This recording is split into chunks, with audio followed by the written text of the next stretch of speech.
Why are you charging for beats when Metro Boomin's not even charging for beats? You're not as famous as Metro Boomin. You should just be giving your beats away to every single artist that asks for them. You should sit back and pray that one of these artists turns you into a star. The second I saw that Metro Boomin clip where he says he doesn't charge for beats anymore, or he doesn't sell beats anymore, it depends on whose clip you're watching, I knew some scumbag artists were going to completely misuse that to manipulate producers into giving them free beats, which, like, again, like there's nothing wrong with free beats. There's nothing wrong with working with artists 50-50. That's not the point I'm trying to make. The point I'm trying to make is that a lot of these clips that circulate around the internet get misconstrued and then used and weaponized against people like us. So let's talk about it. This clip's been circulating around the internet, brought it up on the podcast. We appreciate you tuning in week after week, especially after last week's episode where there was that whole argument, fight, whatever, and people, I guess they like that. So maybe Dame and Aaron will argue some more. The link to the new podcast channel is below. Thank you so much for subscribing to the new channel. We appreciate you, and give me a free beat.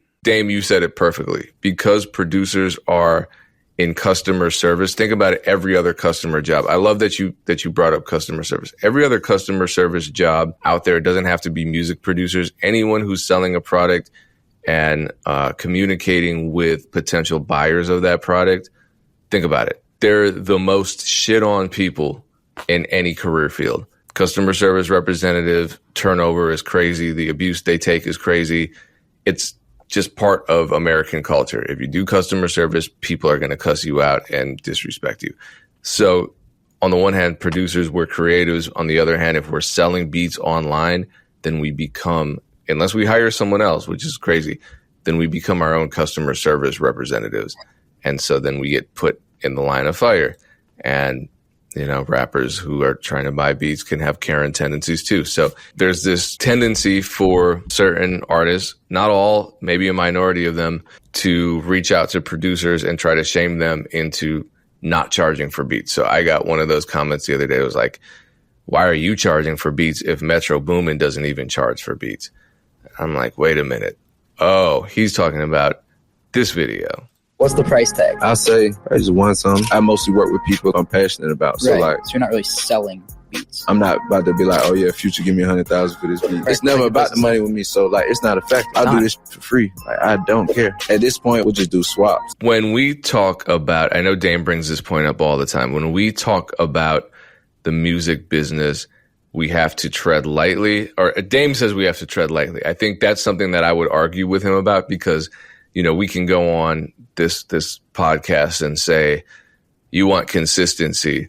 And then some artist is like, well, I consistently every single day send out an angry tweet to all my followers that they should fuck with my music. Otherwise, their mom's a hoe. That's consistency. And the name would be like, see, this is why y'all got to be more specific. And I'll be like, well, it's not my fault that this guy is a fucking moron. And then Dame will say, well, yeah, it is. You got to be more specific and use more your platform. I know this is an imaginary scenario, but it has to do with a lot of Russ's content where, Dame, you hold Russ accountable for making these statements that apply to his journey, but that don't necessarily apply to everyone else's journey. If we want to argue, my argument is that people are going to be limited by their own intelligence level and their own perspective and their own experience. So you might have someone that understands what Russ is saying and that's inspirational, or then you might have the person that's like, okay, well, all I have to do is drop a song every single day and I'm going to get rich and famous, and their music is trash. It's not the same. In this case, this is Dunning-Kruger effect, because this guy thinking that Metro Boomin actually works for free because he doesn't understand the terms that Metro is using is wild. But a lot of artists will latch onto what, and I don't blame Metro Boomin for saying what he's saying, because to me it's clear, but I have an IQ higher than the width of my biceps, so I actually understand what he's saying. Some people don't. So at first, just to analyze what he's saying, at first the guy asked him how much a beat costs, and he said one something, so like 100, 6 figures. All right, but then he kind of changed what he said, which is, at this point, I don't even sell beats. But at what point, right? At what point? Because Metro is the most successful producer of the last decade. He's the Dr. Dre of the new era. Pretty sure he's the only producer, or maybe the first producer, to ever have #1 albums where he's not a vocal performer on any of them. Also, when he says at this point, what happened prior to him getting to this point? $70 million on one catalog sale. That's one such thing after everything else he's done. So do you have 70 million lying, or do I have 70 million lying? If I had 70 million lying around, yeah, it wouldn't be about the money for me at that point. I've done so much. And then he goes on and uses Future as an example. All right. He has many hit songs and hit albums with Future. They've made tens of millions of dollars together. Of course, they're going to do swaps. I would do a swap with Future. I do swaps with, it's called horizontal networking. If there are people at your level, you work with them. And there's synergy there. So like if I do a project with an artist that's coming up and we're about at the same level, in terms of our experience, in terms of our commitment, etc., yeah, then we're going to work together. But that doesn't mean that anyone that reaches out deserves free beats. And my response to him was, okay, contact Metro Boomin then. If he's giving away free beats, you're so confident that this guy is giving away free beats, then you should certainly be able to get a free beat from him. And this is the comment. There's really a simple reason artists do this to producers. And what he's referring to is when artists just kind of shit on producers and try to shame them for selling their beats and getting paid for the music.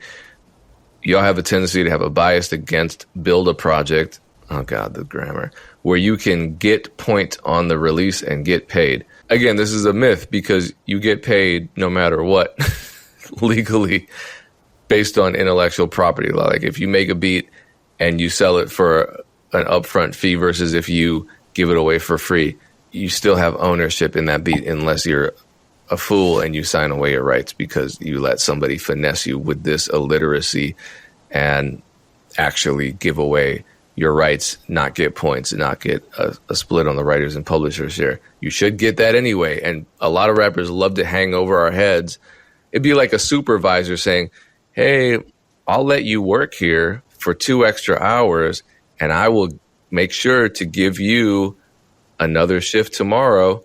It's like, bitch, that's what I do anyway. What you're incentivizing what I'm supposed to be getting anyway, just so that I work for free. It doesn't make sense. So a lot of artists will tell producers, if you give me this beat for free, I'll give you a writers and publishers split. You get that anyway. So don't let people lie to you. Don't let people manipulate you. So he says, take into consideration that artist is trying to make money. Also, yeah, that's fair. So everyone's trying to make money. So we should respect each other. But somehow the conclusion reached from that assertion is that producers should get fucked and the artists shouldn't.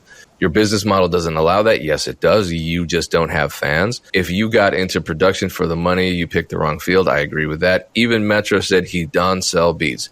Leave Metro out of this conversation. You're not at the level. Neither of us are at the level to use Metro as an example for ourselves. But this is the danger of the internet and the echo chamber that is music business content on the internet. Again, this is one of those lowest common denominator topics. I don't even know why we talking to some cat who says something like this on the internet. So I don't really have much to add other than what you've already said. To me, this is obvious. Well, there's another element too, because I stopped the video before Metro said this, but he was talking about the swaps. And this is another thing that a lot of people, including artists and producers don't know. And he mentions clearance. He's talking about swapping verses for beats and, then dealing with the clearance. A lot of people don't know that. I think most people don't know this about getting a feature from a major label artist. Their label basically owns everything they do. And so even if Future were to, and I think probably Metro at this point, because he's a signed artist, I don't know how that extends to his beats, but if Future were to give me a verse for free, knock on wood, or a reduced price, or any price, I could send him 50,000 right now. I couldn't just drop the song. I would still need to clear it with the label. And the label would require an additional fee. I have no idea how much that costs. I'm guessing at least 5 figures. This is the takeaway from me. If you don't understand the music business, you might watch that Metro Boomin interview and miss key terms such as clearance, such as Future You know what I mean?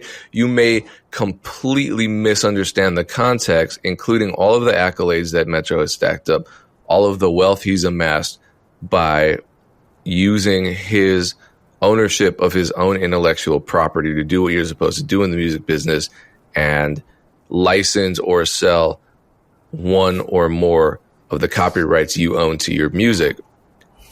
That he's done that, but you might miss that if you don't. All a person who's a meathead might hear, or a novice. You don't necessarily have to, like, I think this guy's been doing it for a long time, so he should know better. He looks like he's older than me. But if either way, context matters. If the more you know about the music business, the less likely you will be to misunderstand something. It's like shit is getting lost in translation. You might do Duolingo for a day and think you know Chinese. You don't. So you'll miss a lot in a conversation with a native speaker. Same with, I feel like the music business is a language. So Metro's talking, he's using these terms. You're not catching clearances going over your head. You're not catching the context of him signing that $70 million deal. You're not catching the backstory about his relationship with Future and what that dynamic is like. And so then you just create your own narrative effectively and you go off of that. And that's the takeaway to me. If you don't know this stuff, then you don't know this stuff.